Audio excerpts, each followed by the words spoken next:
Welcome to TechCast by Raqmedia.com, your quick stop for the latest tech news, smart hacks, and cutting-edge updates. Stay informed, stay ahead. Let's dive in. Welcome to Raqmedia TechCast, episode 25, your go-to daily source for the latest in tech news and trends. Great to be here. Today, we're taking a really critical deep dive into something that's, it's challenging a lot of assumptions about how economies and markets work. Absolutely. Our mission today is to really explore this huge gap that seems to have opened up between the, soaring financial markets and the, let's face it, pretty stagnant reality for most people's actual economic lives. Right, and we'll be digging into those growing warnings about an AI bubble. Yeah, exactly. Looking at history, what these kinds of tech manias tell us, and crucially, wrapping up with some practical, concrete strategies for investors. Ways to potentially protect your wealth if things get rocky. And to really set the stage, to understand how strange this moment is, maybe looking back helps. There's that classic story about Sir Isaac Newton. Ah, yes. Brilliant scientist, right? Calculated the laws of the universe. But got caught up in the South Sea bubble back in 1720, made money, got out. Then jumped back in just before the crash, lost a fortune. Exactly. And his quote, it just resonates, doesn't it? I can calculate the motion of heavenly bodies, but not the madness of people. It really does. Yeah. And you look around today and you wonder, we've got this market where sources are pointing out just 10 huge U.S. tech companies make up, 40% of the S&P 500? It's an incredible concentration, and it's driving these official warnings from the IMF, the Bank of England, places that don't issue warnings lightly. It feels different, maybe unprecedented in recent decades. So that's the big question for this deep dive, isn't it? Is this AI boom a genuinely rational shift, or is it, just Newton's madness in a new guise? Okay, let's start unpacking that core problem. Yeah.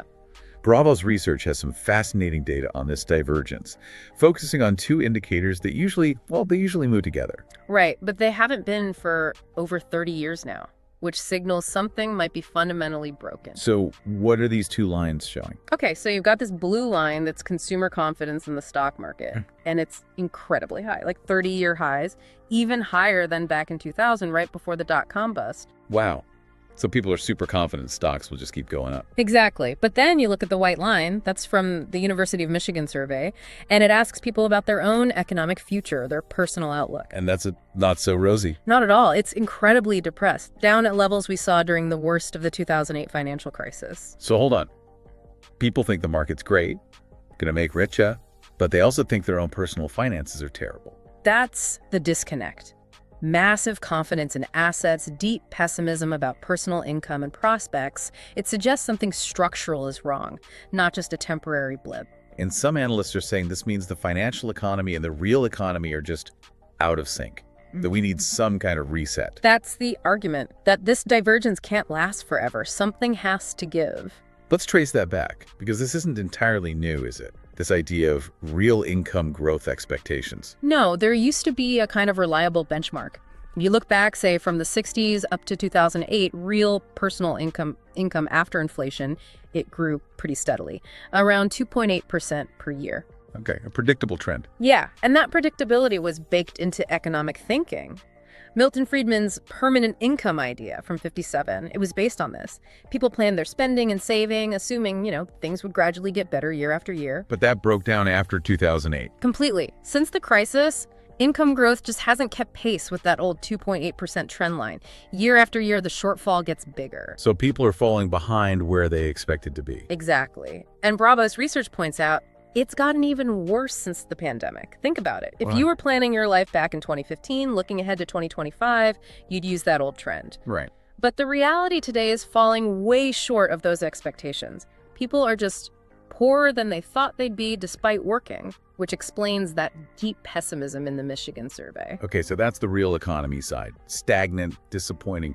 Now, contrast that with the financial economy. Polar opposite. Since 2010, if you compare that sluggish real income growth to the S&P 500, adjusted for inflation. Big difference, I'm guessing. Huge.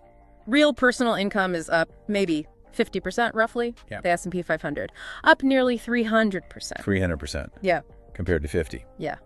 So, if you earn wages, life's maybe marginally better. If you own assets, your wealth has exploded. The investor's dilemma right there. Returns blowing past expectations while income growth just lags behind.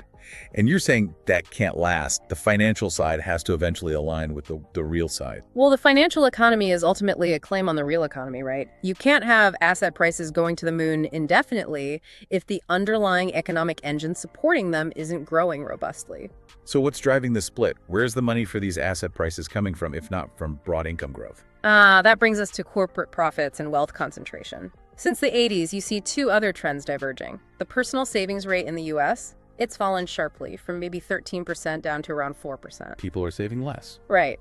But at the same time, corporate profit margins have climbed steadily, reaching historic highs. Wait, how does that work? If people are struggling and saving less, how are companies making record profits? It's about where the money flows, those record profits. They're largely distributed to shareholders, dividends, stock buybacks, not so much through massive wage increases across the board. Okay. And here's the key feedback loop. Shareholders, who tend to be wealthier already, don't need to spend most of that income like wage earners do. They reinvest a large chunk of it. Back into Financial assets, stocks, bonds, maybe gold, Bitcoin, real estate, private equity, you name it. So high profits generate cash for the wealthy, who then plow it back into assets, pushing prices even higher, detached from wages. Precisely. That reinvestment cycle, fueled by record corporate profitability, is what's inflating asset prices across the board. Record highs in housing, gold, Bitcoin, it's all connected. And the result is more inequality. Extreme inequality. We're talking the highest levels in the U.S. since the 1920s. The share of wealth owned by the very top, the top 0.1%, has just soared. This isn't just numbers, it's driving that feeling of pessimism we talk about. You can really see it in housing, can't you? That feels like the sharp end of the stick for many people. It really does. Housing isn't just an investment, it's basic stability. And for decades, maybe 60 years, the average home price was roughly 4 times the average yearly household income. Tough, but doable for many. And now? Since the late 90s, that ratio has climbed steadily. Now it's sitting around 7 times yearly income. 7 times. So basically twice as unaffordable as it used to be. Essentially, yes.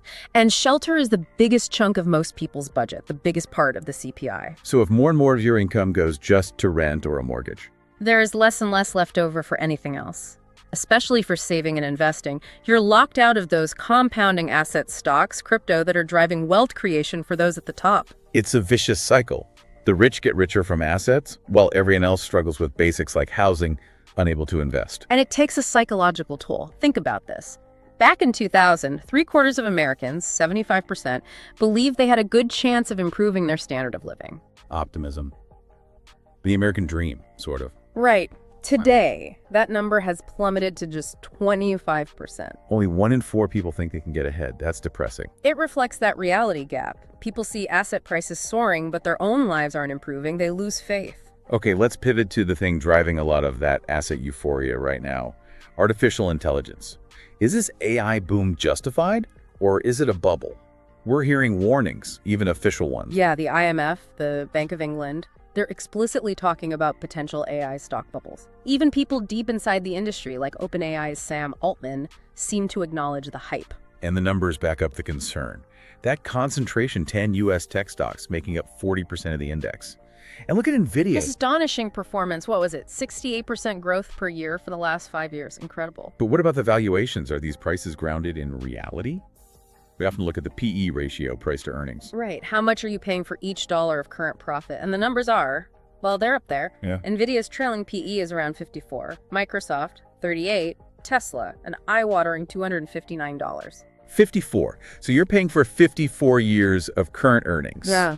The historical average is more like 15, right? Exactly. You're paying a huge premium, banking entirely on massive future profit growth. And there's this other concern, this idea of a circular AI economy.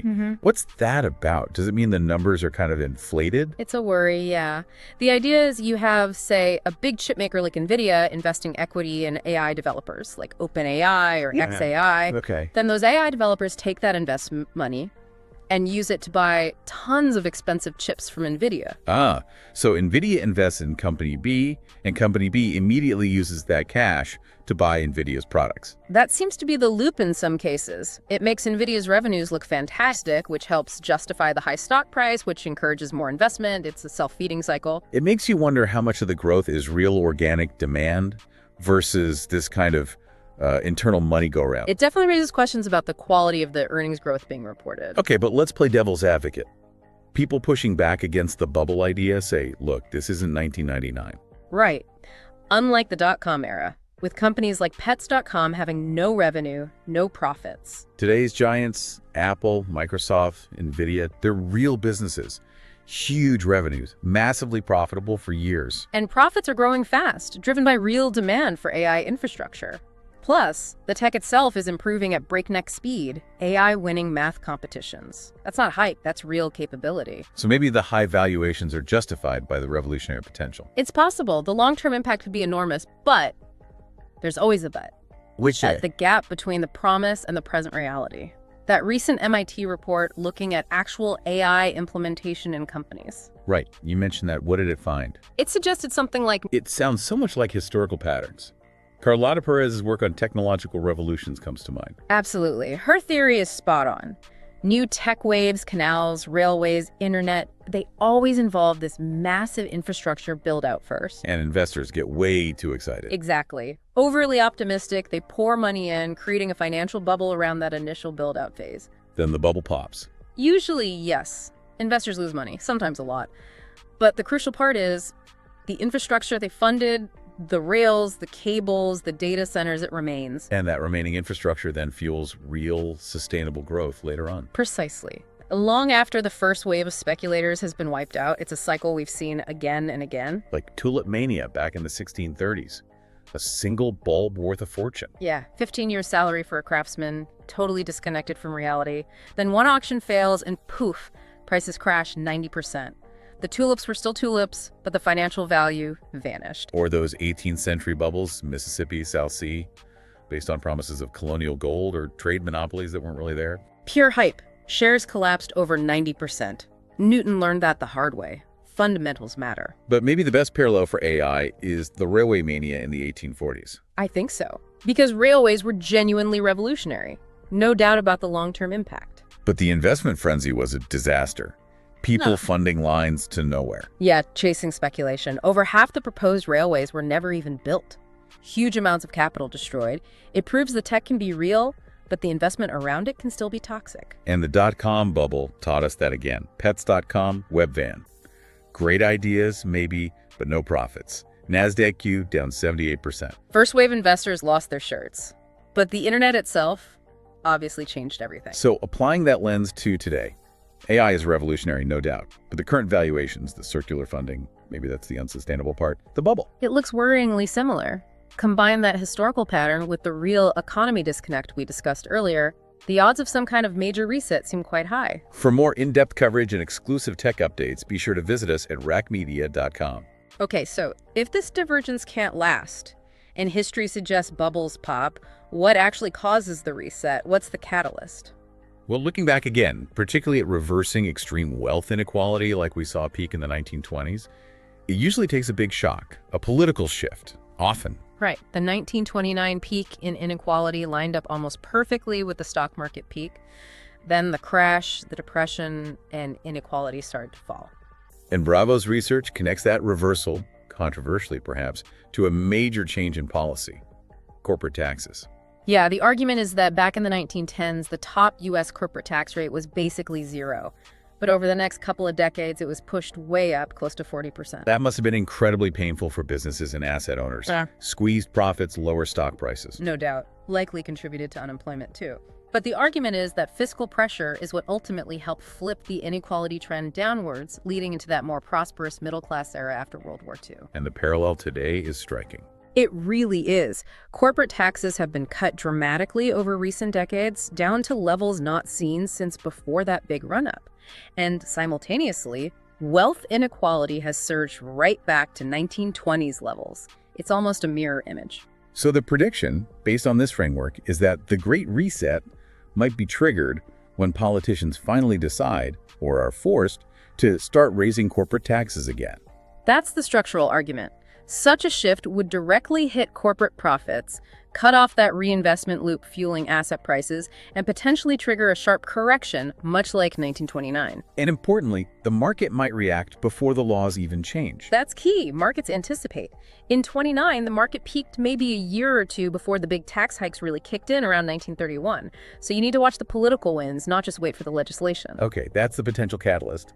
But trying to time that perfectly, that's Newton's folly again. Exactly. So the focus shouldn't be on when, but how to prepare. Tom Crosshill's work offers some practical defensive strategies, not about timing, but about positioning. All right, method 1 he suggests is just the basics. Yeah, boring but essential. Check your basics. Do you have that safety cushion? 6 months of living expenses, minimum, in cash. Safe, accessible, not in the market. And being honest about risk tolerance. Crucial. Can you really watch your portfolio fall 50% without panicking and selling at the worst possible time? If not, you're taking too much risk.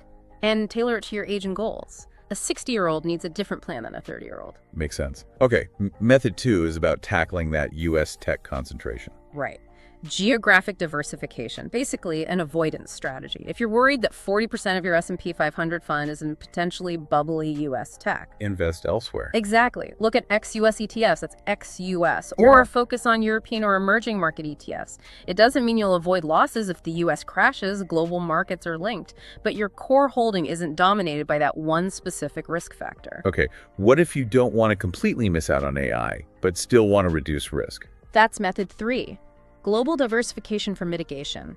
Using broad world ETFs like MSCI World or FTSE All World, you get exposure everywhere. But there's a catch, right? Yeah, the US market is just so big.